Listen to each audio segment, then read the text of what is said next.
Assalamualaikum warahmatullahi wabarakatuh. Alhamdulillah alladzi qad amarna bil ibadah wa bi mutaba'ati la ilaha illallah wahdahu la syarikalah. Allahumma shalli wa sallim ala sayyidina Muhammad wa ala alihi wa ashabihi wa atba'ihi ila yaumil qiyamah. Hadirin saudara online yang dimuliakan Allah, pada kesempatan ini setelah kita membaca Alhamdulillah salawat beserta salam, insyaallah akan menyampaikan tingkatan hamba-hamba yang beribadah kepada Allah Subhanahu wa ta'ala. Bismillahirrahmanirrahim. Abadallaha ta'ala li syai'in yarjuhu minhu fid dunya kasa'atir rizki wa thayyibil ma'isyah. Ada orang yang beribadah kepada Allah Ta'ala dengan sesuatu tujuannya yang diharapkan datang daripada Allah di dunia, seperti lapangnya rizki dan bagusnya kehidupan. Atau juga ada orang yang beribadah kepada Allah dengan tujuan supaya diberi di akhirat kal jannati, seperti orang beribadah kepada Allah niatnya hanya ingin masuk surga dan niatnya ingin mendapatkan nikmat-nikmat di surga. Atau ada juga orang yang beribadah kepada Allah tujuannya supaya tertolak daripada orang tersebut dengan taat yang ia lakukan, supaya tertolak datangnya siksa-siksa, musibah-musibah di dunia. Qadhoiki rizki, seperti orang beribadah kepada Allah takut disempitkan rizkinya. Wal amrodi, dan orang beribadah tapi dengan ibadahnya niat karena takut diberikan penyakit.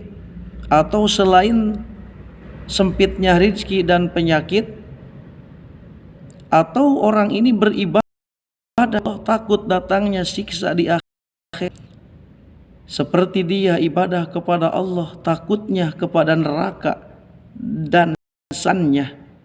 Maka orang yang beribadah seperti ini pama qoma bihaqi ausofir rububiyati, dia tidak menjalankan atau menegakkan dengan hak-hak sifat ketuhanan, yang mana sifat ketuhanan itu adalah al-azamatu wal kibriya'u, bahwasannya Allah punya kebesaran dan keagungan dan kemuliaan, dan Allah maha kaya, dan semua sifat-sifat kesempurnaan milik Allah.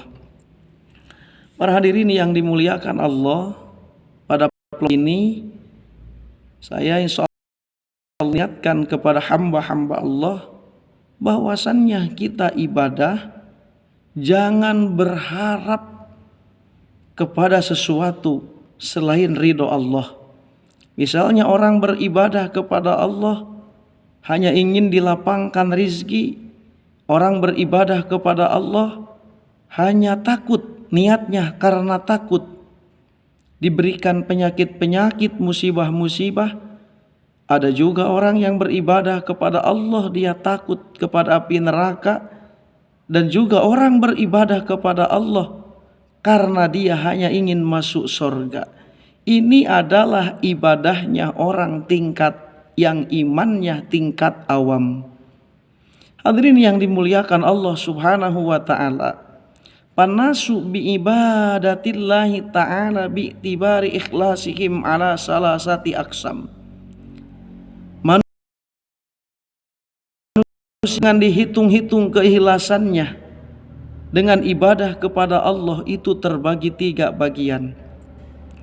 Faminhum man ya'budullaha khaufan min iqabihi ajilan aw ajilan. Ada orang yang beribadah kepada Allah karena takut atas siksaan Allah baik di dunia maupun di akhirat.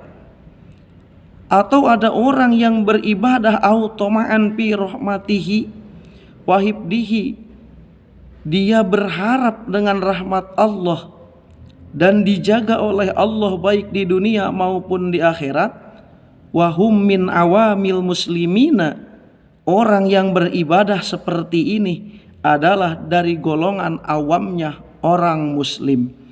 Fa ibadatuhum ma'lulatun, dan ibadahnya itu ada kecacatan. Hadirin yang dimuliakan Allah Subhanahu wa taala, jadi kalau ada orang yang beribadah kepada Allah karena takut neraka, atau karena ingin masuk surga, atau karena hanya ingin diluaskan rizki, dan ibadahnya karena takut disempitkan rizki, ini adalah ibadahnya orang min awamil muslimin, dari golongan muslim yang awam. Bagaimana, apakah itu salah? Tidak salah, tetapi ini kurang sempurna ibadahnya kepada Allah. Kenapa demikian? Wafihi qala Nabi sallallahu alaihi wasallam. Dengan demikian Rasulullah sallallahu alaihi wasallam bersabda, "Nar ma sajada lillahi." Kalau seandainya tidak ada neraka, maka tidak akan bersujud orang-orang yang sujud. Artinya, kalau kita beribadah kepada Allah karena hanya ingin masuk surga, kalau kita beribadah kepada Allah niatnya hanya ingin masuk surga, lalu kalau Allah tidak menciptakan surga, berarti orang ini tidak akan ibadah, tidak akan taat kepada Allah, karena ibadahnya pun juga hanya ingin masuk surga. Atau ada juga orang yang beribadah kepada Allah karena takut neraka. Berarti kalau Allah tidak menciptakan neraka, dia tidak akan ibadah kepada Allah karena ibadahnya juga karena takut neraka. Hadirin yang dimuliakan Allah, makanya orang yang beribadah karena takut neraka, orang yang beribadah karena ingin hanya masuk surga, maka ini tergolong orang-orang yang awam dari golongan umat muslim. Hadirin yang dimuliakan Allah Subhanahu wa taala, maka ibadahnya cacat, kurang sempurna. Wa qala aidan la yakun ahadukum kal abdisu in khofa amila lam ya'mal. Nabi juga bersabda, kalian itu jangan seperti hamba yang jahat. Kenapa dikatakan hamba yang jahat? In khofa amila, dia kalau takut baru bekerja. Walakal ajirisu, dan jangan kalian itu seperti tukang yang jahat. Kenapa? Karena kalau dia tidak dijanjikan upahnya, dia tidak akan bekerja. Nah, ini jangan ditiru dalam ibadah kepada Allah. Yang pertama, kita jangan meniru sebagai hamba yang jahat. Kalau takut, sama yang sering saya bacakan contohnya ketika seorang pemuda, istilahnya beginilah, dia ini taatnya kalau ditongkrongi. Kalau enggak ditongkrongi, dia tidak taat.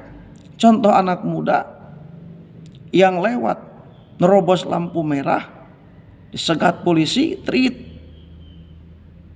SIM ada, STNK ada. Kata polisi ditanya, kenapa kamu tahu lampu merah kamu nyerobot? Jawabannya, saya tidak tahu, ada bapak. Nah, berarti orang ini disiplinnya karena ditongkrongi. Enggak ditongkrongi, dia kagak disiplin. Kenapa? Karena ibadahnya pun juga tadi karena sesuatu. Nah, orang yang beribadah kepada Allah dengan harapan masuk surga, dengan takut neraka, berarti kalau Allah tidak menciptakan neraka dan surga, dia tidak mau ibadah kepada Allah. Makanya, ulangi lagi, ini tidak salah, tetapi ibadahnya kurang sempurna, dan ini ibadahnya min awamil muslimin, dari orang awam-awamnya orang muslim. Tapi yang kedua, hadirin yang dimuliakan, yang kedua, orang wa minhum man ya'budullah ta'ala mahabbatan bidatihi wa syauqan ila liqa'ih la tama'an fi jannatihi wa hibdih wala khaufan min narih wa nakalihi fahum al muhibbuna sairun. Yang kedua, ada orang yang beribadah kepada Allah. Ini ibadahnya atas dasar karena cinta kepada Allah, dan dia ini rindu ingin bertemu Allah. tidak mengharapkan dia surganya, tidak mengharapkan dia penjagaannya, dan dia tidak takut karena nerakanya, dan dia tidak takut karena siksa nerakanya. Siapa ini? Fahum al-muhibbuna sairun. Dia ini adalah orang yang mencintai Allah, yang berjalan menuju sair. Hadirin yang dimuliakan Allah Subhanahu wa taala. Yang ketiga, wa minhum man ya'budullaha ta'ala sidqan fil ubudiyah wa qiyaman bi huquqir rububiyah wa hum al-muhibbuna al-arifun. Dan di antara orang ada yang beribadah kepada Allah karena jujur dalam ibadah, mendirikan hak-hak ketuhanan. Siapa ini? Wahum al-muhibbuna, mereka ini adalah orang-orang yang mencintai Allah. Wal al-arifuna, dan mereka ini adalah orang yang arifun, yang sudah mengenal kepada Allah. Hadirin yang dimuliakan Allah Subhanahu wa taala. Lalu bagaimana cara memandangnya kita? Seperti Allah Ta'ala berfirman, wa may yattaqillah yaj'al lahu makhraja. Barang siapa orang yang bertakwa kepada Allah, Allah akan menjadikan jalan baginya, jalan keluar. Dalam ayat ini adalah janji Allah. Makanya sebagian hikmah nanti ke depan dibahas. Barang siapa orang yang beribadah kepada Allah dengan tujuan ingin dimudahkan rizkinya, atau dengan tujuan ingin dikeluarkan dari permasalahan hidup, ini ibadahnya belum jujur hakikat ibadah, belum jujur mengakui janji-janji Allah. Padahal asalkan dia beribadah kepada Allah, niat kita itu hanya ingin ridho daripada Allah Subhanahu wa taala. Adapun diberikan jalan keluar, itu sudah janji Allah, kita tidak boleh ragu lagi. Atau dalam hadis Nabi bersabda suratul waqi'ah suratul ghina, kata Nabi. Surah waqi'ah itu adalah surah kekayaan. Faqra'uha, maka kalau kalian ingin kaya, banyaklah membaca waqi'ah. Dan ajarkan waqi'ah itu auladakum wa alimuha auladakum, dan ajarkan waqi'ah itu kepada anak-anak kalian. Bagaimana cara kita memandang hadis ini?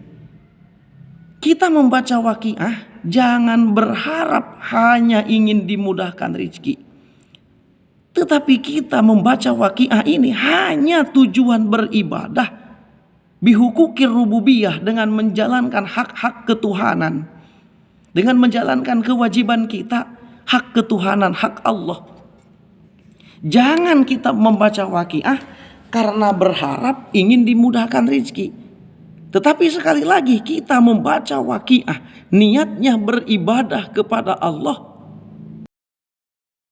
Kita beribadah kepada, adapun rezeki itu sudah janji Allah. Jadi kita kalau orang yang membaca waqi'ah tapi tujuannya masih berharap bergantung kepada rezeki, berarti ada sedikit keraguan dalam hatinya atas janji Allah. Jadi sekali lagi, kalau orang yang arif, orang yang sudah mengenal Allah, dia beribadah kepada Allah itu hanya ingin mendapatkan anugerahnya, hanya ingin mendapatkan ridhonya. Adapun masalah rezeki, karena kita membaca waqi'ah, kita jangan ragu lagi, karena itu sudah janji Allah. Hadirin yang dimuliakan Allah Subhanahu wa taala. Kenapa alasannya kita beribadah harus karena Allah? Kenapa alasannya kita beribadah hanya ingin menggapai ridho Allah? Karena hakikatnya ibadah yang kita lakukan itu pun juga adalah anugerah Allah.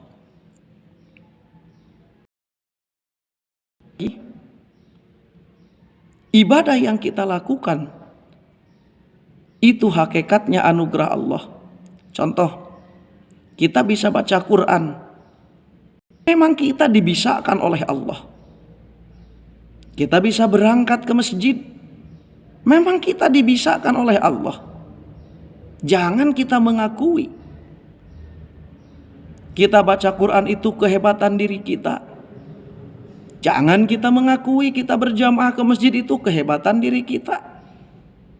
Padahal itu semua pertolongan Allah. Yang sering kita bacakan, la haula wala quwata illa billah.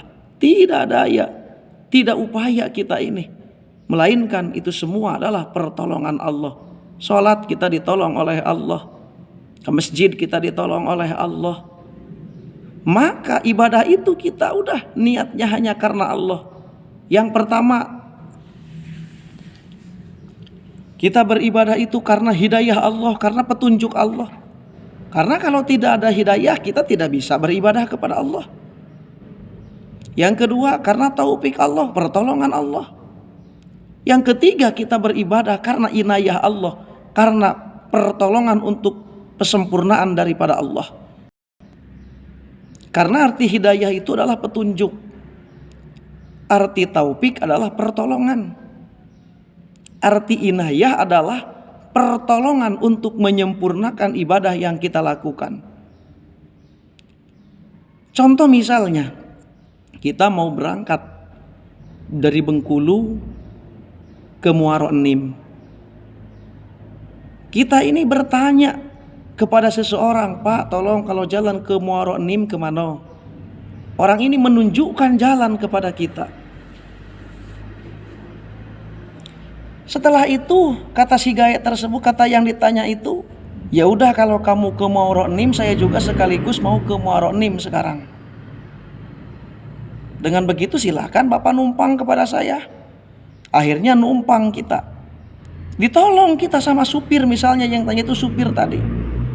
Kita ini ditolong, sudah dikasih petunjuk jalan, kemudian kita ditolong sampai kita ke Muaro Enim. Pantaskah kita sampai di Muaro Enim kepada orang yang sudah memberi petunjuk jalan, sudah menolong mengantarkannya? Kan kita tidak pantas minta upah kepada orang itu. Begitu pula kita ibadah kepada Allah. Kita ibadah dengan hidayahnya, petunjuk Allah atas ibadah itu. Dengan pertolongan Allah, dengan inayahnya, pantas gak kita minta upah kepada Allah? Padahal yang mengantarkan ke tempat itu Allah, yang memberikan petunjuk jalan ke tempat itu Allah. Nah inilah makanya tadi orang yang beribadah karena upah sesuatu daripada Allah, maka dia ibadahnya min awamil muslimin. Kenapa? Karena ibadah diantarkan oleh Allah, ditolong oleh Allah, malah minta upah kepada Allah. Gitu kan? Sama dengan contoh tadi, seseorang mau ke Muaro Enim, nanya ke supir jalan, dikasih tahu jalan oleh supir, diantarkannya sekalian ke Muaro Enim dengan supir. Pas sampai Muaro Enim, malah minta upah kepada supir. Ini kan orang kurang beres, sudah diantarkan, sudah ditolong, bukannya berterima kasih, malah minta upah kepada supir. Nah itulah orang yang beribadah kepada Allah dengan tujuan sesuatu, ingin dimurahkan rezeki, ingin masuk surga. Sekali lagi, apakah itu salah? Tidak salah. Tapi ini ibadah kurang sempurna, ini ibadah orang awam, ini ibadah ada ma'lulatun, ada ilat, ada penyakit dalam ibadah itu. Lalu kesimpulannya apa? Simpulnya, tanamkan dalam hati, kita beribadah kepada Allah, niatkan untuk menggapai ridho Allah. Kenapa? Karena kita bisa ibadah pun juga, satu atas petunjuknya, yang kedua atas pertolongannya, yang ketiga atas penyempurnaan pertolongan, yaitu inayah Allah. Kalau sudah kita beribadah, tugas kita bersyukur kepada Allah, karena Allah telah memberikan kekuatan kepada kita, telah memberikan daya kepada kita untuk melaksanakan ibadah itu. Hadirin yang dimuliakan Allah, sekian yang saya sampaikan dalam hikmah subuh ini. Mudah-mudahan bermanfaat. Adapun kekurangan dan kelebihan, kepada Allah kami mohon ampun, kepada jamaah online juga kami mohon ampun. Sekian yang saya sampaikan, mohon maaf atas segala kekurangan sekali lagi, dan tolong kalau dakwah ini berguna, tolong dibantu di subscribe supaya dakwah ini sedikit-sedikit meluas. Insya Allah kita semua dijadikan hamba-hamba Allah yang baik, baik dunia maupun akhirat. Hadanallahu wa iyyakum ajmain. Assalamualaikum warahmatullahi wabarakatuh.